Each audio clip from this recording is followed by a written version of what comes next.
time I got reincarnated as a slime. Chapter 1. Observation, Research, Results. In one corner of an opulent mansion, a shady-looking group relaxed on sofas around a table. The site was a Cerberus secret society base in the west, run by Misha the Lover, one of the group's bosses. The woman attending to Misha provided tea for the guests, bowed, and left the room. That was the signal for the conference to begin. I see. It went well then? Listening to the report, Yuuki Kagarazaka smiled broadly. Tear practically bounced. He went exactly the way you said he would, boss. And I thought for sure Laplace messed it up at first. Footman let out his familiar laugh. Ho ho ho! Laplace is a careful man, but he's not a born negotiator after all. Laplace snapped back. Whoa, hang on. I'm better than any of you guys. Tear and Footman only seemed to be on the same page when they were picking on Laplace. He complained loudly about it but wasn't truly offended. It was just friendly banter. Well, it all worked out, didn't it? I'm just glad you managed to keep your cool with Leon right in front of you. Tira added, yeah. 'Cause honestly, I half expected you'd resort to violence in there. If it did, all it meant was cutting off ties with the Demon Lord Leon. Now that they had decided to lay off the Western nations for a while, Yuuki laughed the concept off as no great shakes. Laplace looked dejected as he asked, "He was a terrible man, I tell ya. But why'd you have me tell him about the kids anyway?" Oh, it's nothing, really. Leon's trying to collect incomplete kids, and I'm all but certain that's so he can expand his fighting power. But part of me wondered if there's something else behind it, you know? Kigali followed his logic. Ah. So you wanted to reveal to him that the Demon Lord Rimuru has 5 of them? Not just that. We can still only guess at how Leon's treating these kids, you know? Rimuru saved them by showing them how to handle spiritual force, but Leon doesn't know about any of that. So I was interested to see how he'd react to these children he thinks are doomed to die pretty soon. Kigali considered that. I see. That is a curious question, yes. And depending on his reaction, we can try predicting his next move. Laplace chimed in. Right.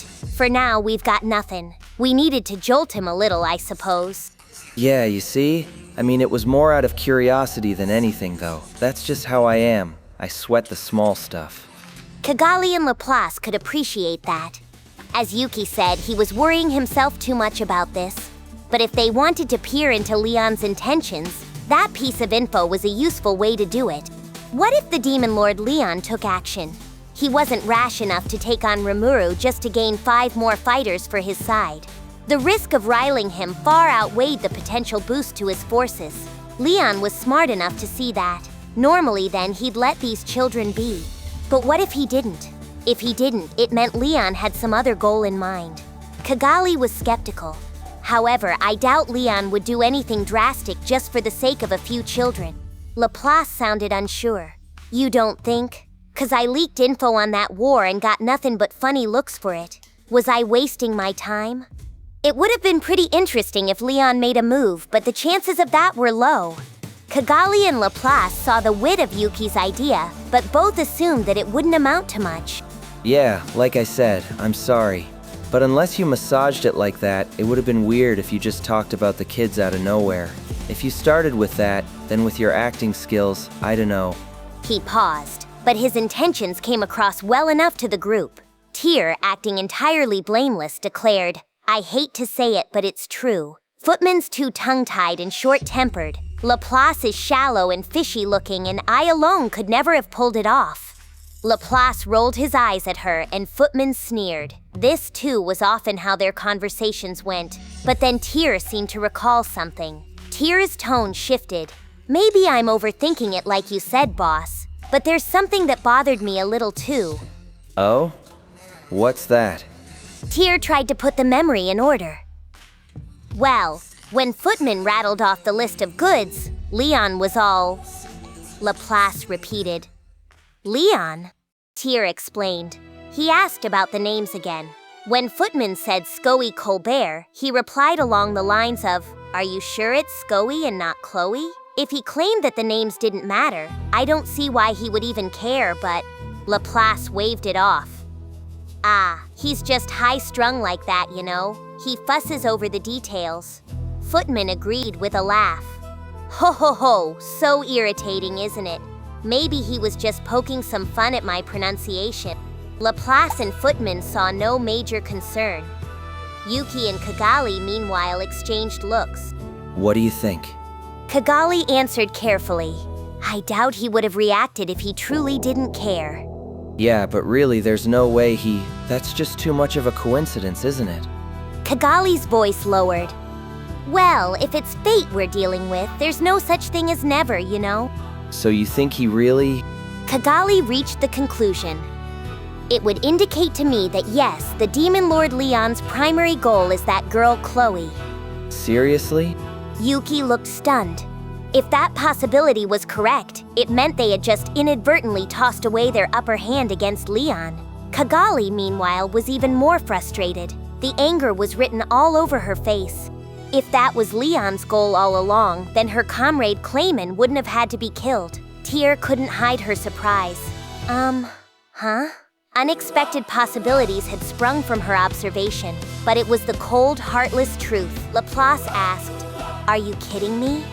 Footman followed. Is that what you really think? Yuuki and Kigali were born schemers. That much was true, but not even they had insight into everything. They always thought 2 or 3 steps ahead, ensuring they could handle any situation that arose after failure. Laplace knew that well, but even he thought they were overreacting this time, and Footman solemnly nodded his agreement. Well, it's still just a possibility. Not one we can afford to ignore, but nothing set in stone yet. Laplace relaxed a little. So your curiosity didn't cost us anything after all, huh, boss? Cost? Hell, it might have earned us a hell of a lot. Right. I don't want to expect too much, but if things turn out that way, wouldn't it be pretty fun? And if we work things right, we could use this to pit a couple of annoying demon lords against each other. That's a win-win on our end, I'd say. Kigali agreed. Yeah. It's not like it matters to us who wins in that case. Let's just frame this as more fun in the wings. Footman chuckled. Ho ho ho, I still think we're overreacting, but it's no harm done. Laplace, sensing everyone relaxing a bit on the issue, summed matters up. Well, no need to go overboard on the expectations. It's not like everything's gonna go the way we want it, you know? Once the group nodded in understanding, it was time to move on to a different subject. Misha called for her attendant and got another round of tea going. Laplace asked after the brief break, so how about you update us on your stuff, boss? Yeah, I'm concerned about the Chloe thing, but we can focus more on that later. Let's move on to the main topic. Yuuki nodded at Laplace and took a sip. Then he smiled and went over the fruits of his negotiations. While Laplace and his cohorts were dealing with Leon, Yuuki's side was involved in high-level talks of their own with the shadowy figure that ran the Western nations. The topic was how to clean up after the whole Maribel affair.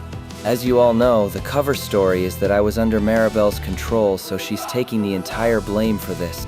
Laplace picked up the angle. Ah, and now you're working to back up that story? Exactly. I mean, if I was under her thrall, I couldn't really head out to the Eastern Empire, could I? Kigali agreed. No, you're right. Tyr added, yeah. Footman rumbled. I thought that was kind of off too. Regarding this Avarice power, it was a toss-up whether I'd be able to grab it from her. More than that, my main aim was just to get Maribel killed. After she was, I'd be free to move around again. So once I firmed up that position for myself, I thought it was time to negotiate with the venerable Granville Rozzo. Yuuki's sights had been aimed squarely at Maribel. He needed to distract her so he didn't completely lose his position in the West. And eventually, that distraction led to her death. With her out of the picture, Yuuki had his free will back, and anything nefarious he did before could be framed as Maribel's orders. And it worked. Maribel was gone, and Yuuki had obtained powers far beyond what he expected. The negotiations went similarly well, and what he heard there was the main reason why Yuuki called for this meeting. So if you don't mind me starting at the conclusion, we have one more job to do before we head east. He glanced at the surprised faces surrounding him, trying to look serious. Got that? Now let me give you all the details, start to finish. With that, Yuuki began describing his conference with Granville. We were at peace, and in Rimuru, the capital of Tempest, every day was packed for me. Once things calmed down a bit, I sent out another ruins expedition team, but they didn't find a body or anything. Either Yuuki was telling the truth and she blew herself up, or he'd done something with her. Regardless, any issues stemming from this incident had already been swept away. Maribel was a princess of the kingdom of Celtrozo, but spreading word that she attacked us in the ruins would just aggravate the situation. So I contacted Celtrozo on the sly and had them chalk it up as an accident, something made possible by our mutual desire to keep it from becoming a big thing. Once you're an old enough royal family, accidents are just part of the package, so our arrangements went pretty smoothly. Still, their king and queen just seemed so emotionless to me. Under those parents, I could see why she relied on her knowledge from her past life so much.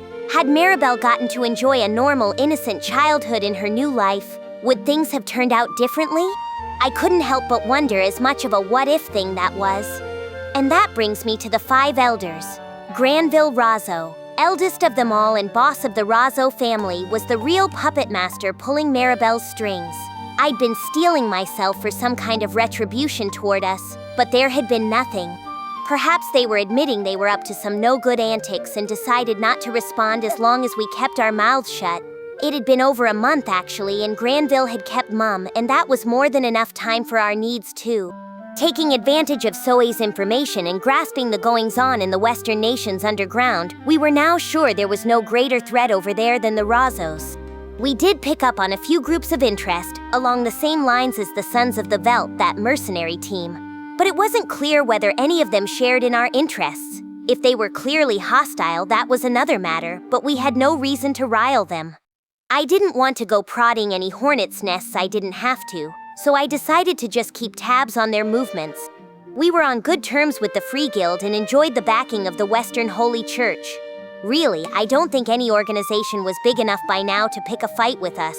It was only natural then that Tempest was now leading the largest faction in the Council of the West. At the start of another peaceful afternoon, we were holding our regular cabinet meeting. In what amounted to the blink of an eye, our nation had all but taken the place of the 5 elders.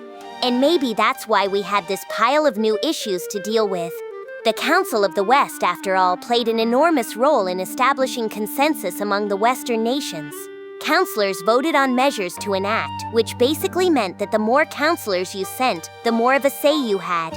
Now that I had at least some goods on every nation in there, though, the group's members looked upon our representatives as mediators of sorts. Our rising influence in the West thus meant the number of complaints and petitions sent our way was skyrocketing.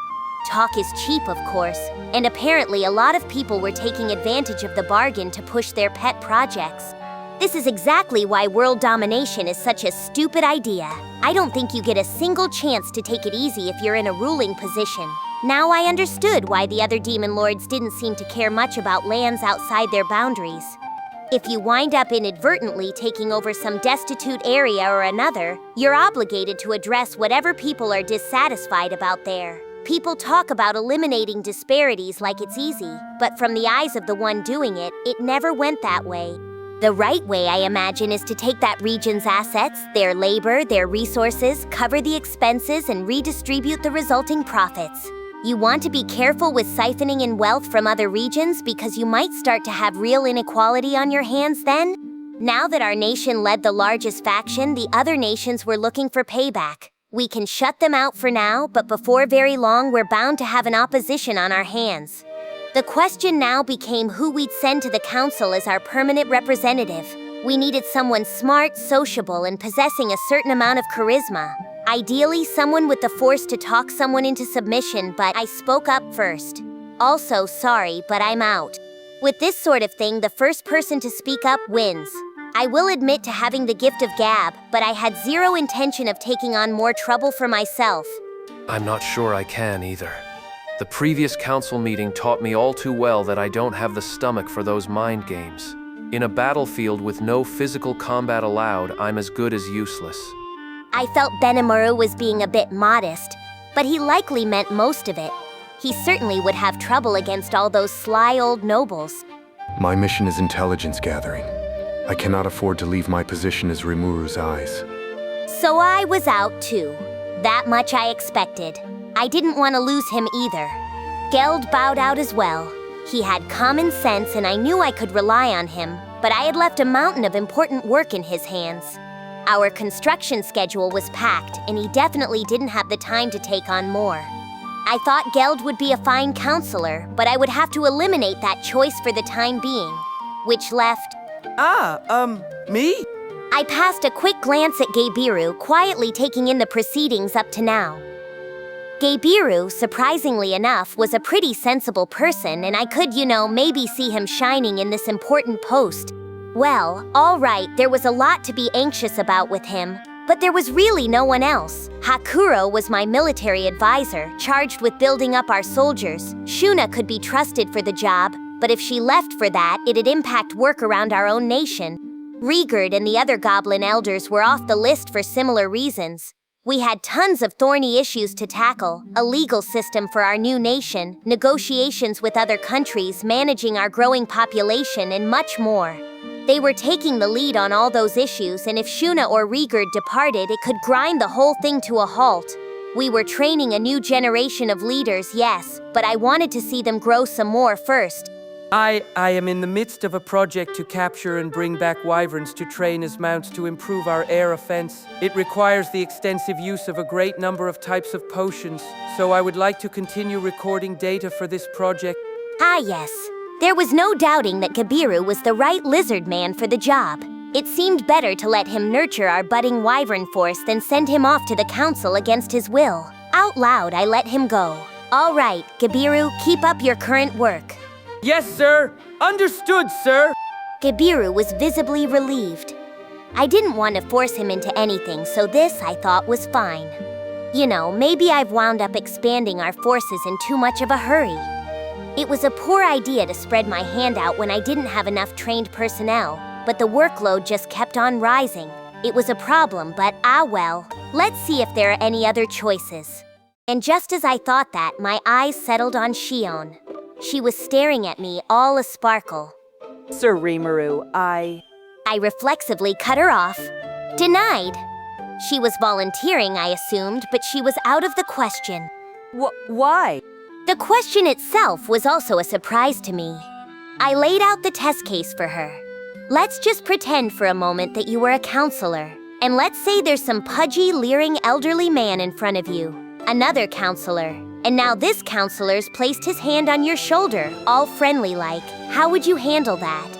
It's obvious. I would grab the man's neck with my left hand, lift him up, and punch and punch and punch. Psst. Hence why she wasn't in the running. Shion's grown, I'll admit. I had no doubt about that. But there were still a lot of situations that made me anxious with her. Like before, for example, I found Shion in the dining hall.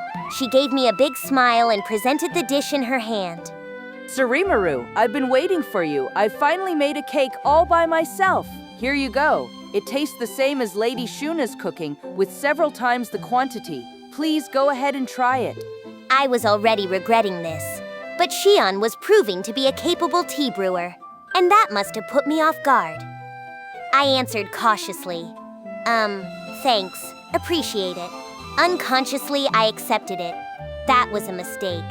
A large block of something resembling opaque jello was on the plate. My face fell. This is cake? Staring at this object, I looked around for assistance, but nobody was there. Did they all escape? No, Gobichi was at his post, sprawled out on the kitchen floor. So there's one victim. I now realized I had visited the dining hall at the worst moment possible. But it was too late. I tried to confirm what I was looking at. Hey, this is cake, you say? Yes. I've perfectly recreated the taste.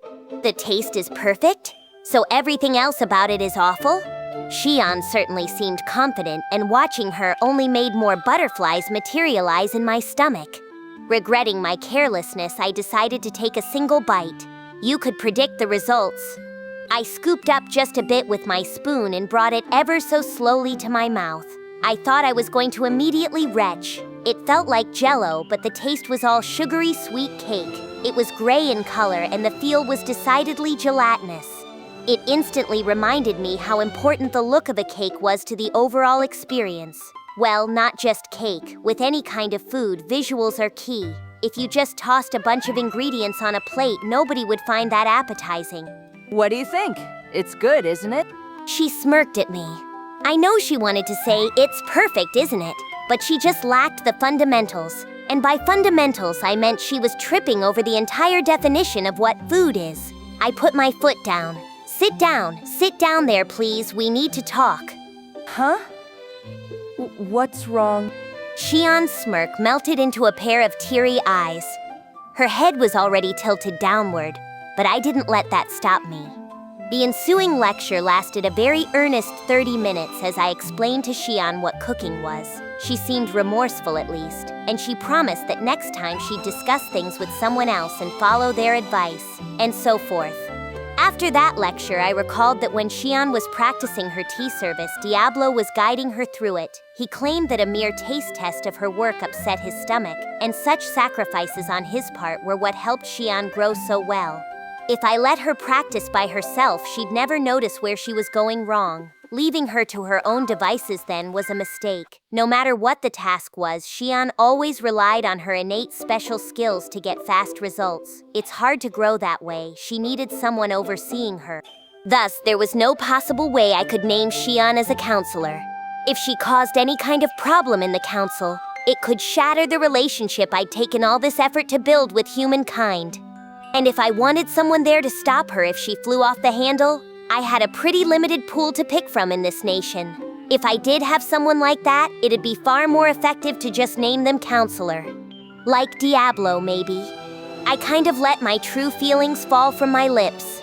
I think Diablo could handle it pretty well. Everyone in the meeting room nodded. Yes, Diablo would put us all at ease. It'd be easy for him to cajole those nobles into doing our bidding. And I doubt he'd ever back down against violence or take bribes. Rigurd, Benimaru, and Gabiru all deeply trusted Diablo. Shuna and Shion joined them. With his brains and cleverness, I'm sure he'd make things go your way, Sir Rimuru.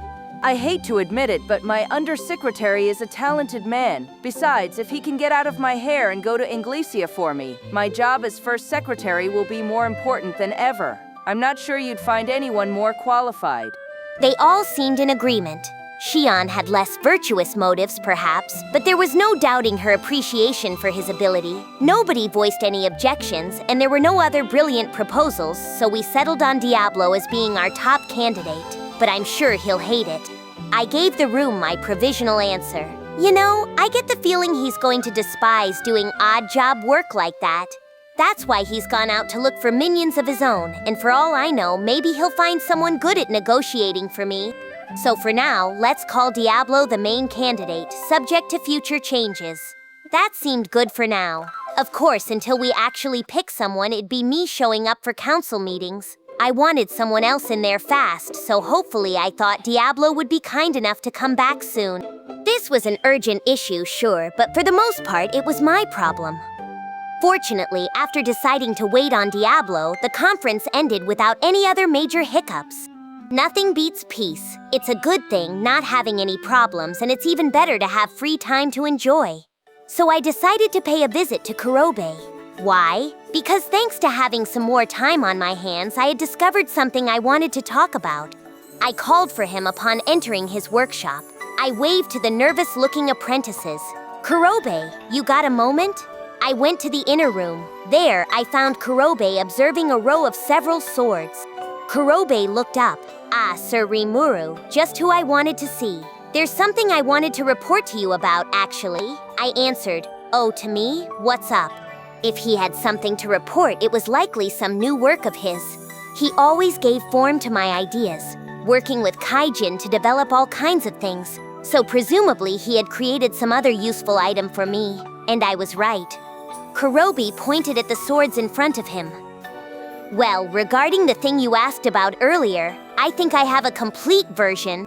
Judging by how happy he looked, I assumed they were pretty special. But what did he mean by what I'd asked about earlier? I blather on about all sorts of nonsense on the regular, so I couldn't recall exactly what he was referring to, but a quick assessment took care of that." Understood. This weapon is a broadsword.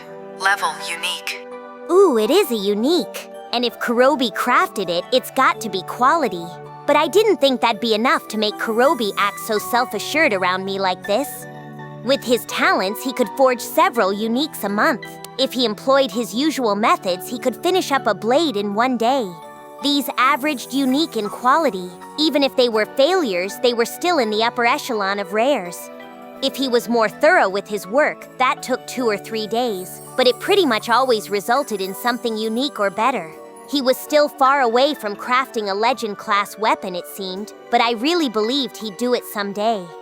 Plus, if you had a talented fighter wielding one of his blades, that alone could progress it up to legend, I thought. He chose all his materials carefully, using only the purest of magisteel. Weapons made from that took on the will of their owner to evolve further, so I really didn't think it was long before we'd see our first Kurobe-forged legend-class blade. Thus, I assumed he wouldn't go this far out of his way to show off some more uniques, but I took a closer look at the broadsword. The most notable thing on it was the marble-sized depressions at its base. 3 of them. Otherwise, nothing stood out. It was a perfectly capable sword, of course, but I wouldn't say it stood out of the pack among Kurobe's creations. If one of his apprentices was behind it, that was another story. This might be a strange thing to say, but it was a completely normal unique. There was no special inscription magic applied to it, apparently. But hang on, now I saw something. I hid my excitement and pretended not to spot it. What is this? It's an impressive unique, but nothing too rare for you, is it? Kurobe grinned. Oh, did you forget? Hehehehe.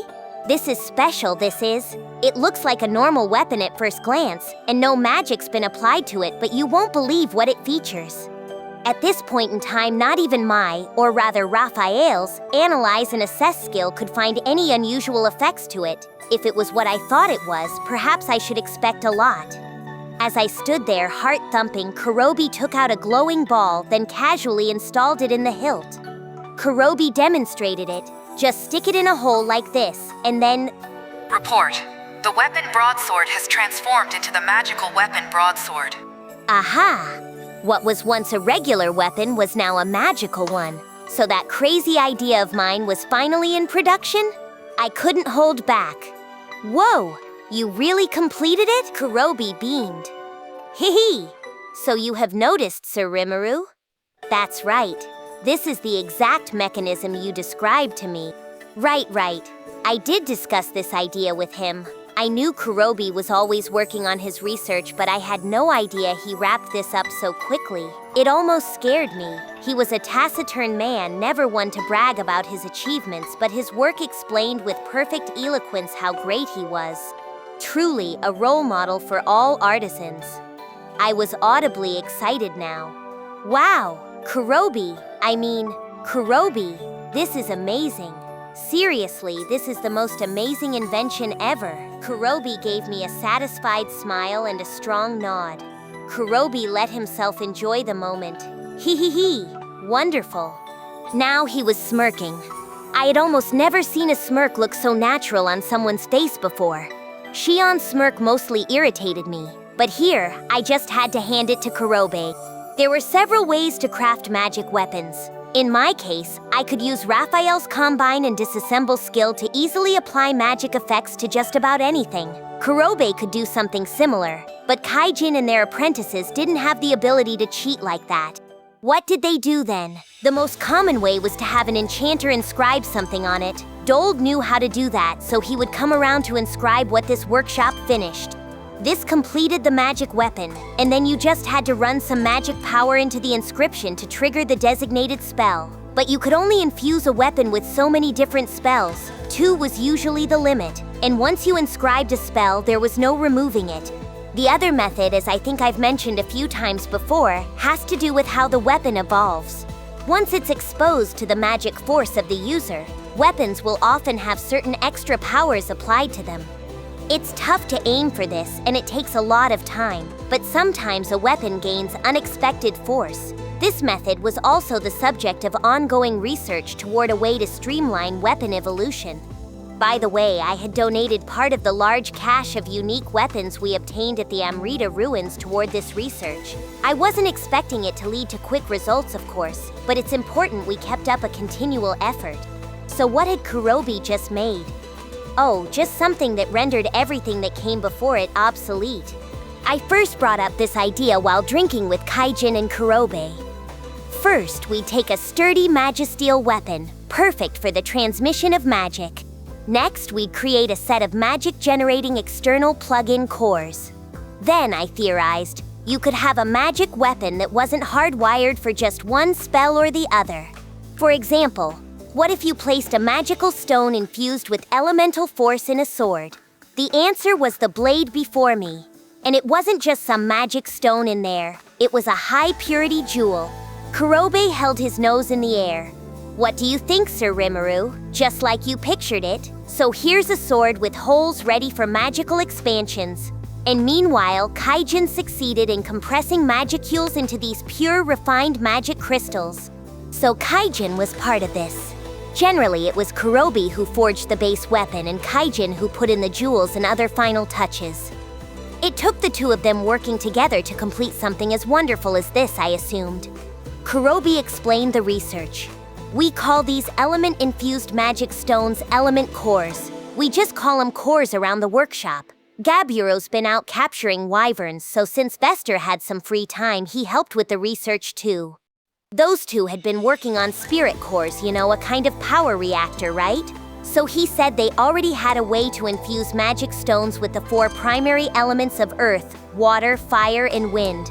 I recalled Ramirez lecturing me about how it was key for a spirit core to generate all the elements at once, or something. If Kaijin's team was working on that, making stones with just one element must have been simple by comparison.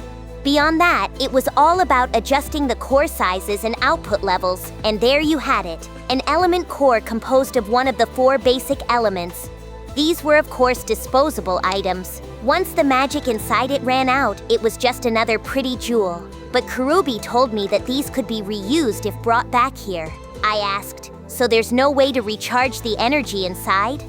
Kurobe corrected me. Oh, there is, but it requires an experienced magic user infusing their own force into the core, so it's not for laypersons. I thought that over. I see. Sounds like it could create some new jobs. Like workshops you could bring weapons to and have them charge up their magic for you. Kurobe nodded. Yep. I think on the field you'll want to pack some spares with you. That could be a market of its own. True. I thought that maybe shop stealing and monster drops could mix in some magic core sales, but now I figured we could have entire dedicated stores for them. Kurobe turned more cautious. But you need to be careful. This is still in the experimental stage, but depending on the combinations you try, you may wind up changing the elements. I echoed him. Combinations? What did he mean? You can change elements. Wait. Kurobe pointed to the hilt. As you can see here, this sword has 3 places to insert jewels. I knew it. I guessed. So if you insert 2 opposed elements into the same weapon, you'll wind up with some element you didn't expect? Kurobe answered immediately. You got it. Kurobe nodded at my guess. That was big news. This definitely needed some more research and development then. Not the kind of thing we could put on the market that fast. Negative. All data used within the labyrinth can be collated and organized. Right, yeah. That's true. It'd certainly save us some research time, so in terms of safety, the labyrinth would be ideal. In that case, maybe we ought to bring on a few labyrinth challengers and have them generate a bunch of on-the-field inspection data for us. Even if they made some amazing discovery that way, after all, the tech could still only be produced within Tempest. Maybe some of it would leak, but if we were gonna bring this to market, that'd happen sooner or later anyway. Better to have them test these weapons out in an easily controlled environment. I asked Kurobe, by the way, what kind of dangers do you anticipate? Kurobe gave me the problem cases. Well, you can insert as many jewels as there are holes, so if there's just one hole, no problem there. But if you put in, say, a wind core and a fire one, that results in more force. Water and fire reduce the force, but water plus 2 fires caused the thing to explode on us. It wasn't just 3 times the force, more like several dozen times, so I was just talking with Kaijin about the need for more testing. Sounded like there were some pretty dangerous combos. More experimentation was needed, yes, and we'd need to test every result. Just as Raphael suggested, putting them in the hands of Labyrinth explorers was our quickest bet. I asked, is 3 holes the maximum? Kurobe answered, yep, 3's the best we ever managed. In fact, a 3-holed weapon was apparently something they had around a 1 in 100 chance of forging, and that was with Kurobe's full effort. Thus, they still only had this one here. Their apprentices, meanwhile, were still way too green to craft anything like this. Only 4 of their most advanced students successfully forged weapons with 1 jewel slot. Even Kaijin only managed 1 with 2 holes, which tells you something about how tricky these are to make. Kurobe sounded proud. Yeah, so this is the only successful 3-slot weapon we have so far. But with the right combination of cores, I think you could easily get Legend-class force from it. Magic swords are already valuable enough, but if one let you change its element on the fly, that just blew away all common sense. Imagine a magic weapon you could flip a switch on, so to speak, and instantly strike at your enemy's weak element. It was amazing. I couldn't even guess at its value, but I don't think Kurobe was kidding when he hinted it was Legend class, and with the right configuration, it really could be a Legend class force. From the bottom of my heart, I had to congratulate Kurobe and his team. It was astounding. Based on our discussions, we decided that core-compatible weapons should be sent to the Labyrinth first. We'd also manufacture a large number of throwaway, non-rechargeable cores and toss them into the maze's treasure chests. And once Kurobe's apprentices could learn how to craft these weapons in bulk, I planned to make those into Labyrinth boss drops as soon as possible. 3-slot weapons weren't going to be easy to make, of course, but the way I heard it, those plans were doable as long as we didn't strive for top quality. If we cut the durability enough that the weapons drop down in class, that ought to be doable. I checked with Kurobe. You see any problems with that? Kurobe seemed a little reluctant. Nah, I think we can make it work. They'd be pretty brittle, so I wouldn't want to rely on one in real battle, but his stuff still ought to hold up well enough for testing purposes. As long as we could get some data on the assorted core combinations, I was happy, so hopefully we could find a way to make lots of weapons with 2 or more slots and get them into Labyrinth runners' hands. Besides, serious Labyrinth regulars weren't idiots. You'd have to be a third-rate dungeon hacker to risk your life over some mystery weapon. I figured people could switch between their regular equipment and an experimental kit for this, keeping things clean. These weapons ought to be useful for parties without magic users, too. Yes, let's make test subjects out of our customers. Kurobe noticed my face. Rimuru, why are you grinning evilly? I laughed it off. Ha ha ha. Oh, just your imagination, Kurobe. He promised me that he'd get production of a full lineup underway soon. With his consent, we now had a plan in action. We'd have to use a lot of high-quality magisteel, but it ought to provide more training for the apprentices, and it'd let us test things out and produce market-quality goods suited for on-the-field use. I was already picturing these blades being part of the standard-issue uniform on anyone ranked lieutenant or above in our army. These, combined with a few cores to cover for the bearer's weak elements, had the potential to raise the standard for all our forces.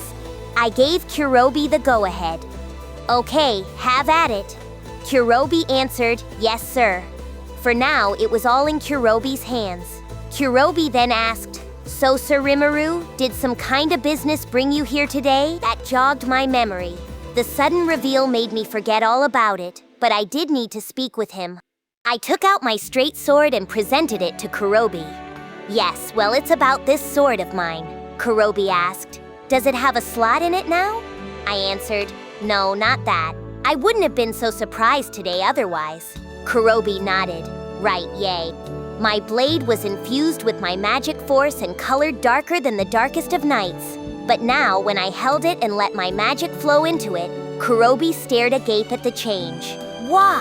The blade! It's glowing gold. No, it's the entire rainbow, a whole array of colors. I said, amazed, huh? Well, so was I, let me tell you. So that's why I'm here. I was in my chamber looking at it when all of a sudden this happened. It had surprised just about anyone, this dazzling rainbow sword. We didn't mix gold into it or anything, but now it was shining brighter than Oracle. So I looked into it and Raphael answered, Understood. This is the divine metal Crimson Steel. Apparently, it's this really great metal that performs even better than the oracle I produced. But I decided to visit Kurobe to find out for sure. Kurobe was struggling to assess it. What could this be? I can't assess it at all. I gave him the name. It's called Crimson Steel, apparently. Kurobe was almost too excited for words. Crimson Steel, that actually exists. That's a mythical ore said to retain its elemental attribute for eternity. I thought it was just a fairy tale. I had thought it was a pretty remarkable mutation, but I guess it was even better than I thought. So the two of us began researching this Crimson Steel blade.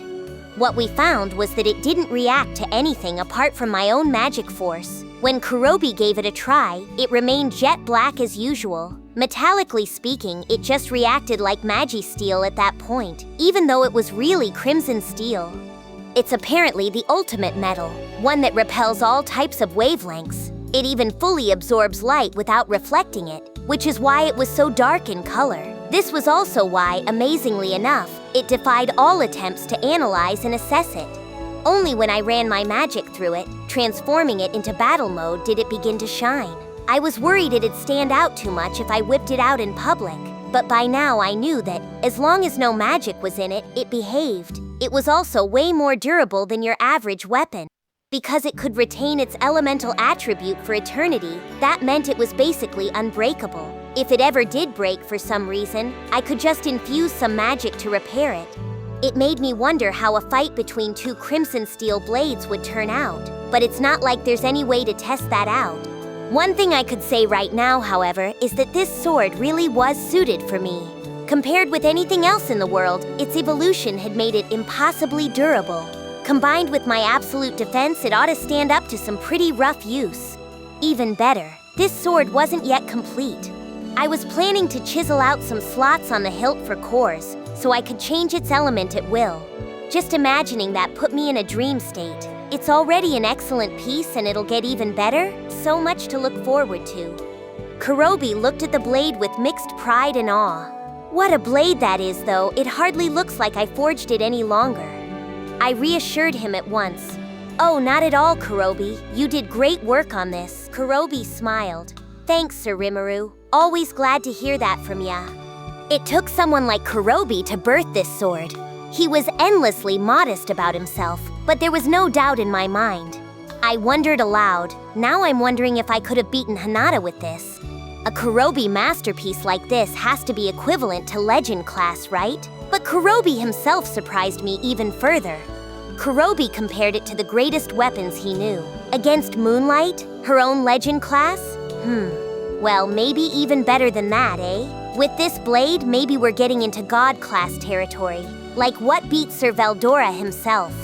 God class, the ultimate of lofty peaks. No weapon of that class was known to currently exist, and none were even described in legend or tradition. But here it was. In fact, Milim's Tema sword, similarly magical, was also in this class. She showed it to me once. I couldn't assess it back then, but Raphael stated that it was higher quality than Hinata's Moonlight. And now I had something that had reached that point, this amazing culmination of force. Even now, Kurobe thought it'd rank among the upper echelons of Legend-class weaponry, so I felt safe expecting it'd reach that peak in the end. We both marveled at the sword for a while. I sighed happily. Man, swords like this are just so cool, aren't they? Kurobe agreed. They sure are. I don't see patterns along the sword this pretty too often at all.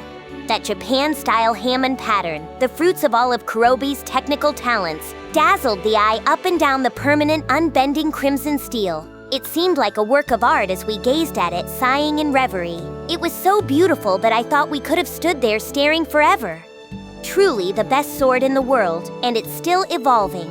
It seemed safe to say that I had a God-class blade here, and considering how low my expectations had been at first, I couldn't be any more elated.